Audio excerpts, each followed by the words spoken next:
Namo Narayana. Welcome back to another day reading Book 3 of the Ramayana. Today we are on two very short chapters, Chapter 58 and 59. Chapter 58. Rama finds Hermitage empty.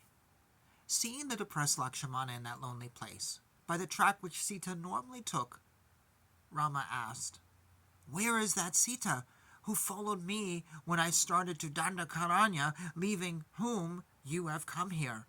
Where is that Sita of slender waist who helped me during the period of sorrow due to being banished from the kingdom and running about in Dandakaranya? Oh, Lakshmana, where is that Sita who is comparable to the daughters of gods, who is a companion to my life, without whom I do not have any interest in live for even a moment? Without that golden-colored daughter of Chanaka, I cannot become the Lord of Devas or the Lord of the earth. Is that Sita whose life is dearer to me than my soul still alive? Does my moving about become an imagination?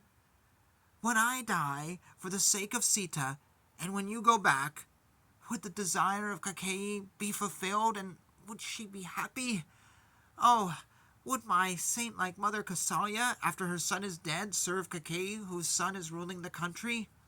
Oh, Lakshmana, only if Sita is alive, I will enter the hermitage, and if she who is of good character has been overpowered, I will give up my life. If I return back to the hermitage, and Sita does not talk to me with a smile, I'll be ruined. Tell me, Lakshmana, whether Sita was alive, or whether she was eaten by a Rakshasa, when you were not alert. Sita is a delicate young lady who has never faced sorrow, and clearly due to my separation she would be sorrowing and upset in her mind. Definitely, when that Rakshasa, who was a bad soul, shouted using his tongue, 'Oh, Lakshmana,' in my voice, fear might have been created in you. Sita, also hearing those words in a voice similar to mine, might have been frightened and asked you to inquire about me. By leaving Sita alone in the forest, definitely a problem has been created, for a chance has been given to the Rakshasas to take revenge on me through her.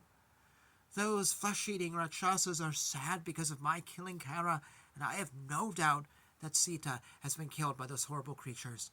Oh, my brother, now I have become drowned in sorrow for all time, and what can I do now that if this fate is to happen this way?" Thus worried about that blessed lady, he reached Dandasthana speedily in the company of Lakshmana. Finding fault about his dejected younger brother, feeling hungry as well as thirsty, sighing deeply with a shrunk face and with dejected color, Rama looked at his resting place, which was empty. Reaching to their own hermitage and searching for her in places where she usually moved about, those glorious ones were worried, and their hair stood erect. Thus ends Chapter 58. Chapter 59 is called Lakshmana Reports to Rama. Rama inquired from the son of Sumitra, who had to leave the hermitage and come to the forest. "In spite of my telling you with confidence in you, why did you leave Sita alone in the hermitage and come over here?" "Ah, Lakshmana, seeing you who have left Sita and come over here, I felt that, as per my doubt, a great sin has been committed. Seeing you coming alone without Sita, my left eye started throbbing, and so did my shoulder and my heart." When the son of Sumitra, who had all the good qualities, was told like this, again drowning all his sorrows, he said to his brother Rama, "I did not of my free will leave her alone, and have come here, but I was provoked by the very angry words of hers. You were shouting in a loud voice, 'Oh, Lakshmana, oh, Sita, please save me,' entered into the ears of Sita. Hearing those words of suffering of yours, that Sita with love towards you, my brother, was greatly scared, and crying to me said, 'You go, you go.' When I was provoked in various ways to go from there, I told her in various words my confidence in you. I did not see anything fearful happening from a Rakshasa to you, and so get relieved. What we heard was told by someone to make you fear. I even said to her, 'Sita, my brother is capable of saving the gods, and thus should never be expected to say, "Oh, Sita, save me." For what reason has a Rakshasa imitating my brother's voice shouted, 'Save me, save me'? The words, 'O Lakshmana, save me', had been uttered by someone in an altered voice, and I told Sita not to get disturbed about this like a low-caste woman. I told her that she seemed to be greatly agitated, but there was no need for frustration, and to hold her peace.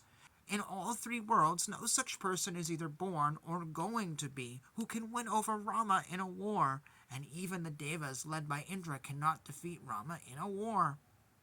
When I told like this to her, whose mind was greatly deluded, in a pitiable manner, shedding lots of tears, she said to me, 'You are having a sinful thought of getting me after the death of your brother, but you will never be able to gain me. You are very similar to Bharata, since though you have followed Rama in spite of your brother shouting for help, you are not going to help him. You are his enemy in disguise and following him forgetting me, and you were waiting for an opportunity to get Rama out, and that is why you are not going now.' When Sita said like this, I was agitated, and due to anger my eyes turned red, and with quivering lips I came out of the hermitage. When Lakshmana spoke like this, Rama became drowned in sorrow and said, 'O simple one, your coming here was the wrong act. Though you knew well that I am competent to oppose the Rakshasas, you should not have left the hermitage in spite of the great anger of Sita. I am not happy with you for leaving and deserting her because of the very harsh words spoken by her in the moment of anger. Because of the angry words of Sita, though you are always obedient to me, you did not obey my orders. That Rakshasa who took me away from the hermitage in the guise of a deer has been killed by my arrow, and he lies dead. Hit by my arrow, he failed with great pain and shouted, adapting a pretty voice, told those words which made you desert Sita and come here.' And thus ends chapter 59. So until next time, please no spoilers, if you know. Jai Shri Krishna.